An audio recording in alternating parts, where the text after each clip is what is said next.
we derived the continued equation for a incompressible flow. So sometimes we try to express the equations in vector form, sometimes in tensor form, so that the long equations can be written in a compact form. So now we can write down the continued equation for incompressible flow using a del operator. So this is the del operator. Del by del xi plus del by del yj plus del by del z k. And the velocity vector is ui plus vj plus double k. So continued equation for incompressible flow can be written as del dot eo. So del dot use the dot product, that is the divergence of the velocity vector is 0. It's very compact form. So this is nothing but del u by del x plus del v by del y plus del double by del k equal to 0.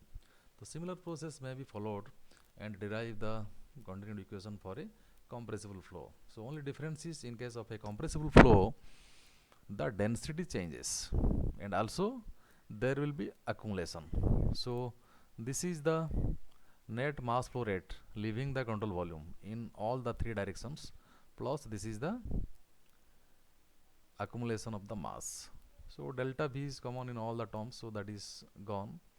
So you can write down the first three terms as del dot rho u plus del rho by del t equal to 0. So this is the general continuity equation in vector form, and you can derive for any combination of the flow. If it is incompressible, this term will be 0 and rho will be constant, it will go out. So same del dot u equal to 0 we are getting. Similarly for steady flow, similarly for unsteady flow, we can find out the continuity equation.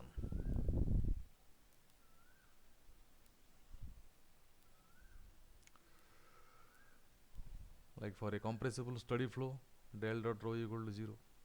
So here also the viscosity play no role. So in the derivation of the continuity equation for the compressible flow or incompressible flow, viscosity play no role. Okay, so the equations are valid for viscous flow as well as for the inviscid flow. Similarly, in cylindrical coordinates, you just remember this. Okay, the continuity equation. So in case of a cylindrical coordinate system, the coordinates are r, theta and z. R is along the radial direction, theta is along the circumferential direction, and z is along the axial direction. So just remember this. Okay, del by del r u r plus del by del theta u theta plus r del u z by del z. So u r, u theta and u z are the velocity components in the three directions.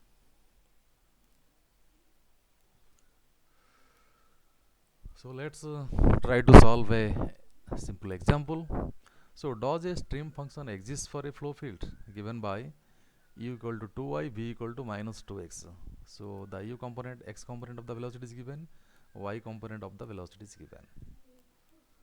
If so, determine it and plot a set of streamlines. So first you have to check whether it's a possible flow or not. If it is a not possible flow, so you should not try to find out the other things. So first you have to check whether it's a possible flow or not. So for a flow to be a possible flow, the continuity equation must be satisfied. So it's a 2D flow, only two components of the velocity is given, and it's compressible or incompressible, it's not known. So assume that it's an incompressible flow. So this is the continuity equation for a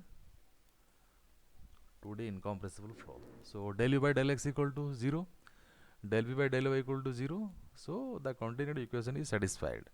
So if the continuity equation is satisfied, the stream function exists.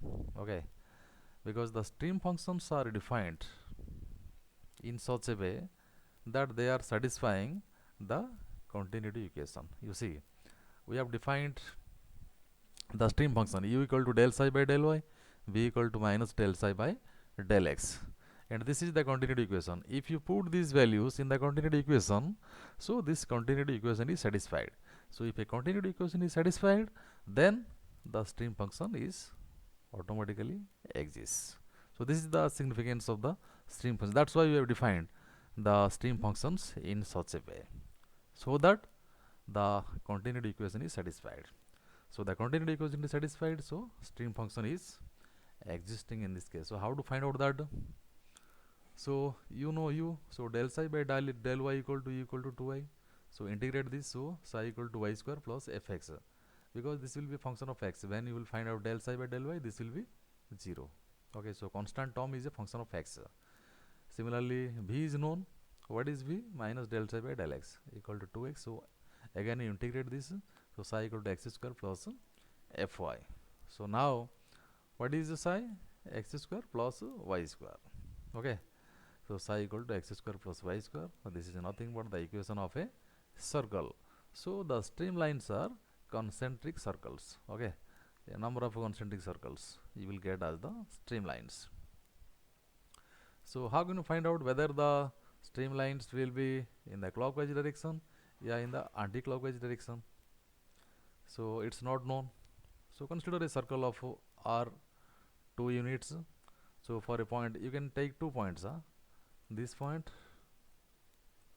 and this point. So at these 2 points, try to find out the velocity. So from the direction of the velocities, you can find out whether you are moving in the clockwise direction, you are moving in the anti-clockwise direction. So for a circle of radius 2 units, for a point A, what is the coordinates? 0 and 2. So u equal to 4, v equal to 0. Okay, so u is 4 means it's positive. Positive means along x-axis. Similarly for point B, the coordinates are minus 2 and 0. So what is the velocity? U equal to 0, v equal to 4. So here u equal to 0, v equal to 4 means along y-axis. So at A, the velocity is along x-axis. At B, the velocity is along y-axis. So it's a clockwise rotation. So the streamlines are clockwise orientation.